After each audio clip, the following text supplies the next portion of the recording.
Tahukah kamu bagaimana sistem rumah sakit pada masa kekhalifahan Islam Bani Umayyah di Damaskus dan Andalusia, serta Bani Abbasiyah di Baghdad dan masa kekhalifahan yang lain? Profesor Dr. Raghib As-Sirjani dalam buku Sumbangan Peradaban Islam pada Dunia menulis bahwa rumah sakit kala itu dikenal sebagai Bimaristan, di mana terdapat dua jenis rumah sakit, yaitu yang permanen dan rumah sakit yang berpindah-pindah. Rumah sakit permanen akan kita temukan di kota besar, di mana hampir setiap kota muslimin selalu ada rumah sakit meskipun itu sebuah kota yang kecil sekalipun. Kemudian rumah sakit berpindah merupakan pelayanan medis yang diberikan untuk menjangkau desa, padang pasir dan gunung-gunung. Mereka merupakan kafilah yang mencapai 40 unta untuk mengangkut tim dokter dan dilengkapi dengan obat-obatan serta berkeliling ke wilayah pelosok kekuasaan Islam. Perkembangan rumah sakit terus berada pada kualitas dan jumlah yang semakin tinggi dari masa ke masa. Di kota-kota besar telah didirikan rumah sakit yang memiliki berbagai spesialis bidang pengobatan, sebagaimana kita temukan pada hari ini.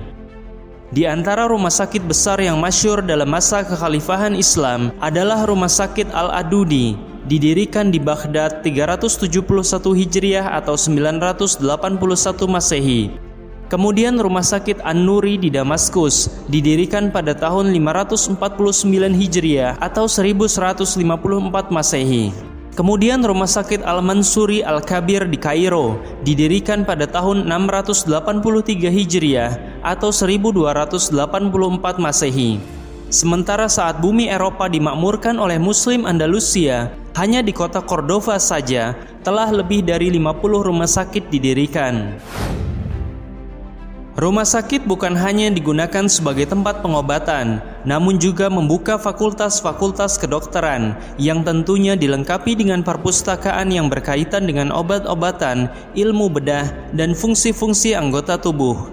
Lebih daripada itu, perpustakaan tersebut merupakan cerminan bahwa ilmu haruslah bersumber dari Al-Quran dan hadis, di mana buku-buku kaidah fikih dalam bidang kedokteran menjadi yang terdepan sebagai pemandu seorang dokter dalam melakukan pengobatan.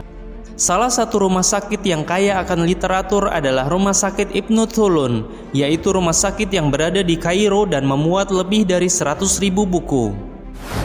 Perlu ditekankan bahwa ini bukanlah dongeng. Ini adalah sebuah kenyataan, dan kita saja yang sebagai muslim belum paham akan kebesaran Islam dan tenggelam terhadap kedikdayaan barat, sehingga asing di telinga kita saat kisah-kisah kebesaran muslimin dihadirkan.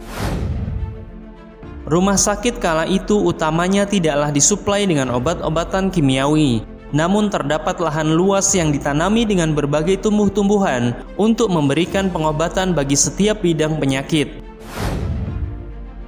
Langkah-langkah yang diambil rumah sakit untuk mencegah penularan penyakit sangatlah unik, yaitu pasien yang masuk akan diminta menyerahkan pakaian yang ia kenakan kepada pihak rumah sakit. Kemudian ia diberikan pakaian baru secara gratis, dan ia masuk ke ruangan yang sesuai dengan jenis penyakitnya, serta tidak boleh bercampur dengan pasien lain yang jenis penyakitnya berbeda. Pasien juga tidur di ranjang sendiri dengan selimut serta obat-obat khusus untuknya. Selain obat yang sesuai dengan resep dokter, pasien juga diberikan makanan yang sesuai dengan tingkat kesehatannya dengan kadar yang disesuaikan pula. Mereka juga tidak dipersulit untuk mendapatkan makanan yang diinginkan selama itu masih sesuai dengan kondisi kesehatannya.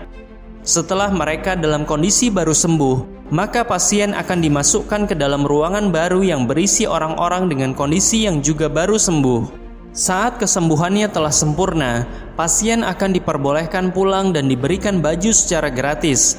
Mereka juga diberikan sejumlah harta untuk mencukupi kebutuhan-kebutuhannya sehingga tidak harus langsung bekerja, sementara mereka baru saja pulang dari rumah sakit dan baru saja sembuh. Fasilitas rumah sakit mempermudah semua orang, baik itu yang kaya maupun yang fakir. Mereka yang tidak dikaruniakan keberlimpahan harta, maka akan mendapatkan semua fasilitas pengobatan secara gratis, tanpa harus mempermarukan diri dengan mengajukan surat miskin, mencari relasi agar mempermudah urusannya, atau bahkan meminta kepada orang banyak demi melunasi biaya pengobatannya. Maka inilah cuplikan kisah bagaimana rumah sakit diatur pada masa kebesaran kaum muslimin.